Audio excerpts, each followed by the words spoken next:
My name is Heather Feather. I am the owner of Rare Bird Medicine, and today I wanted to talk about privilege. Now, I don't know if this is the matrix of an INFJ because it's 2% of the world and there's a lot of unique distinctions in our personality matrix.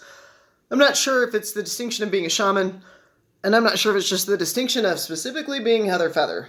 But one of the things I can definitively say is that I really appreciate it when we're going to talk about a topic that we comprehensively talk about it. We're going to talk about this? Oh, good. Let's talk about it. Are we going to pull dirt out from under the rug that is like a massive mound now? Good. I would love to clean that up, but let's make sure we get all the dust out from under that rug. So I've said historically in the past with the Me Too movement. Me Too is specifically, and if you look up the definition of the Me Too movement, it's specifically about female bodies being assaulted. Now, do females potentially face a lot of harassment in the workplace, and probably are the scales weighted more heavily for females to face sexual harassment? Yes, because that's the distinction between testosterone versus estrogen dominant and how those things ultimately play out. One aggresses more. So yeah, probably women face more sexual harassment in the workplace and likely face more sexual assault experiences. However, I have known many men that have been assaulted. I have known many women that are toxic. Women can also be toxic. They can also be sexual abusers. They can also be harassers. I've actually experienced sexual harassment from women in the workplace. So it doesn't just happen from men. And it's frustrating to me as a cosmic being when we don't acknowledge, because every time we talk about this Me Too thing, you got a lot of men that are feeling really, like retracted into themselves because, first of all, a lot of them aren't being acknowledged for the assault that they faced. What about that? What are we doing to heal that? A lot of them haven't even talked about it. And so there's also this quality, though, where we're talking a lot about white privilege, white supremacy, la, la, la, la, la, which is also a problem that in a dichotomy, So what is white privilege? Okay, well, it's what I would call one little sliver of the pie called privilege, which is why I'm here to talk about it, because if we're going to talk about a topic, we're going to talk about the entire coin. One little sliver of the pie of the thing called privilege, the backside of that coin is called suffering, is called white privilege. So because I have this color skin, I am less likely to feel a higher level of stress, anxiety, fear, and concern if I'm going through an airport. A bearded Muslim man might feel more stress when he moves through an airport because there's a bunch of ignorance around Muslim people. There's a bunch of ignorance around Asians. There's a bunch of ignorance around people of color and black people. And that is a part of the world. And that is a thing that happens. I've had some interesting interactions with police officers, we can say. But the worst I've had a cop do to me is take me to a holding tank, which was warranted. But also to yell in my face and spit in my face, screaming, "Don't cry like a little baby," not an appropriate response if you're here to serve and protect. But I didn't fear that I was going to be murdered. Now, is that a thing that black and people of color fear because all police officers are murderers and villains? No. And if you think that, you're not in tune with reality. There are police officers that are absolutely there to serve and protect, and they're dutifully doing their job and deserve reverence for what they're doing because they're the person you want to call if you just got mugged or raped in a park. What I can say, and I know of a police officer that was murdered in the line of duty chasing down some white dude that stole an African-American woman's purse, and the white guy killed him. So it's not always, that if you're a police officer, you're being a supervillain towards a black person or person of color. That's a very biased, ignorant, not the full picture story. But it does happen. There are judges that are racist and members of the KKK. You know what I mean? There are obviously in any job, there are racist burger flippers. There are racist postal workers. There are racist cops. That's a thing. Racism is a thing. So that causes challenge. And that sliver of the pie is a large sliver because there's a lot of different things in there. Like, CIA being involved with putting crack in indigent African-American and people of color neighborhoods. U.S. government doing a 40-year study in which They didn't notify African Americans when they had syphilis so that it would distribute through the community. You know, there are things that have been done, and you can watch Bailey Sarian's Dark History, and she'll go in depth to some of the things that have happened to these communities.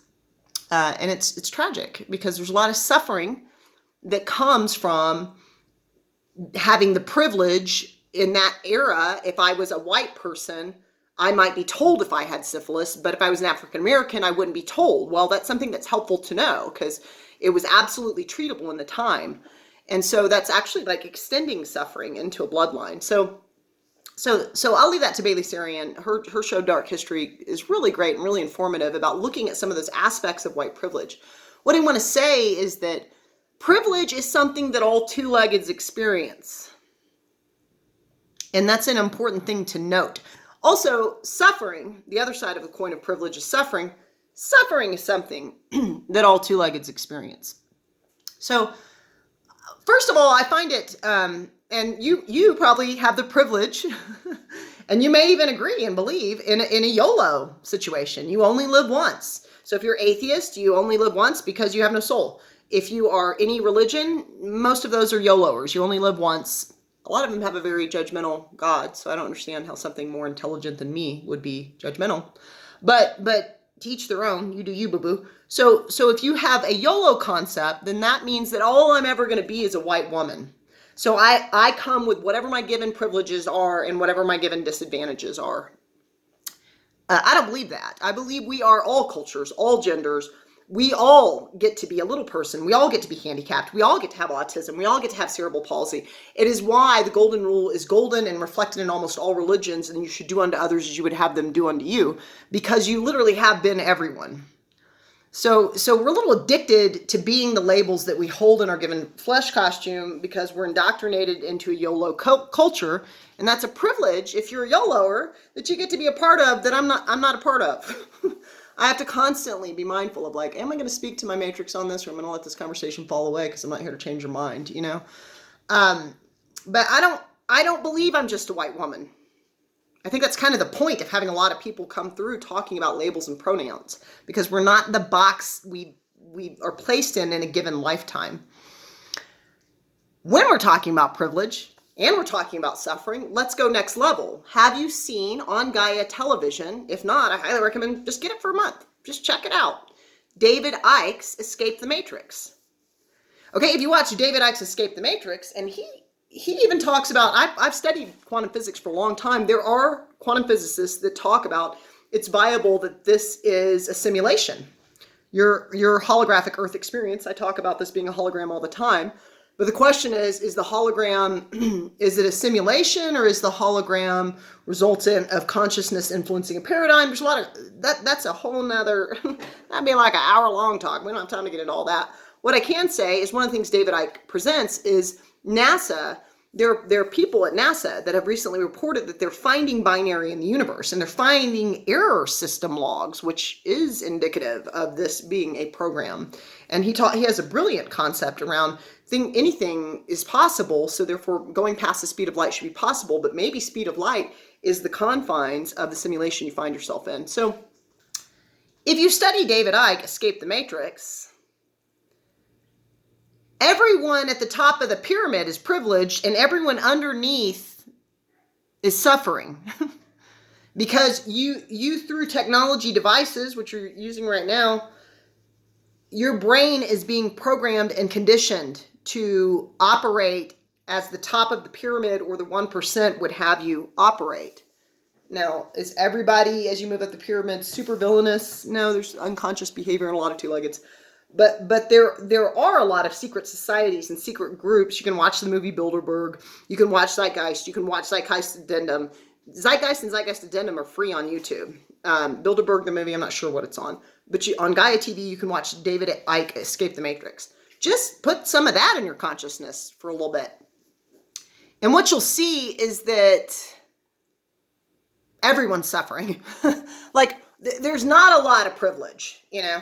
And it depends. Did you have the privilege of college and a college graduation and a college certification?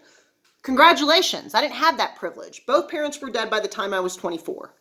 It's not like we had the money anyhow, you know.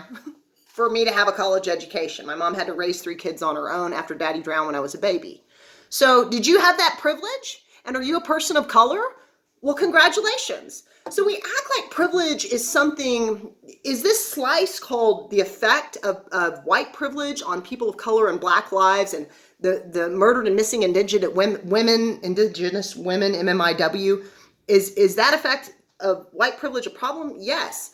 But does that mean that all whites are privileged? Well, I mean, maybe I'm privileged when I don't have the same level of fear when a cop pulls me over, but I'm not privileged in the sense that I don't have an education, and that doesn't have to do with me being any specific culture or gender.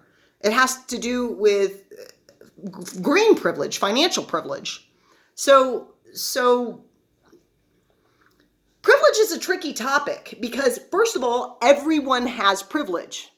Do you have the privilege of being able to smell your food and therefore taste it? Congratulations. I have a friend that can't do that. Do you have the privilege of having all of your limbs? Congratulations. I have a family member that doesn't have that. Do you have the privilege of being a full-size person and living in a world that is built for full-size people? Congratulations. I have an aunt that is a little person and the world isn't built for her. Do you have the privilege of not being blind? Well, congratulations. The world isn't designed everywhere to address the blind. Now, there are ways in which we do it, for sure. There's a beautiful hotel that recently, on the railing, put Braille on the railing so that if they have blind visitors, they can read the Braille of what the view looks like. Now, that is a world I'm all about living in. But part of understanding this concept of privilege is that everybody has some. Everybody has some level of privilege. Maybe you have the privilege of a really quality golden family. Not everybody gets that, like a mom or dad or somebody you can trust in your tribe. Not every two-legged's going to get that, irrespective of their genitals, their labels, their culture. You know, maybe you had a safe family. How privileged. And every two-legged is going to have some suffering, and suffering is not pleasant. So for me, if we're going to talk about privilege, as I've always said with the Me Too movement too, if we're going to talk about sexual assault, we need to talk about men being sexually assaulted. We need to make it safe for men to express their feelings. If we're going to talk about feminism, which is getting redefined as we move forward in the timeline, feminism means equality of the sexes. Always has, always will. It doesn't mean women's rights.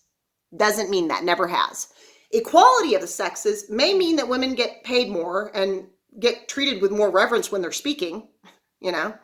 They're not treated like, go get me a coffee, Tootsie Pop, the men are talking, or whatever, because that does still happen, and I've seen it. But it also means that men are given the right to feel, and they're not treated as if they're weak when they're vulnerable or emotional, and they're given the freedom to speak about their emotions and speak about their trauma and speak about their assaults and speak about the women they've had to engage with that have been toxic or abusive mentally, emotionally, physically, or sexually. So that's what feminism is. It is equality of the sexes. And I don't understand on this topic of feminism why we're almost never talking about what men go through. White males are some of the most hated people in the world right now. Why is that? Why are we being that way? Do you know in the river of your life any white males that you consider quality people? I know a bunch. David Icke is one that I implicitly agree with. He's awesome. He's an amazing human. I have a lot of respect for him. A lot of y'all may have listened to Eckhart Tolle, white male. So when we take judgment and we take anger and we take frustration and we apply it to a label, this is why we have issues with Asian racism. This is why we have issues with Muslim racism. This is why we have misogyny, xenophobia, transphobia, homophobia. This is why so much of this exists in the world. And you're not going to solve the problem by being hateful to the haters. You just increase more hate. So how do we become the solution? We have compassion for suffering, and all two-legged suffer. You know, I think one of the hardest hells any person can face is mental illness and depression and severe depression and suicidal ideation. To not even want to live, what a hell to be in. And that is real suffering. And it is not a privilege to exist when you have that. So may we all have greater compassion for all two-leggeds in their suffering, that we extend more love into the world, less labeling and fear-based teachings. Blessed be.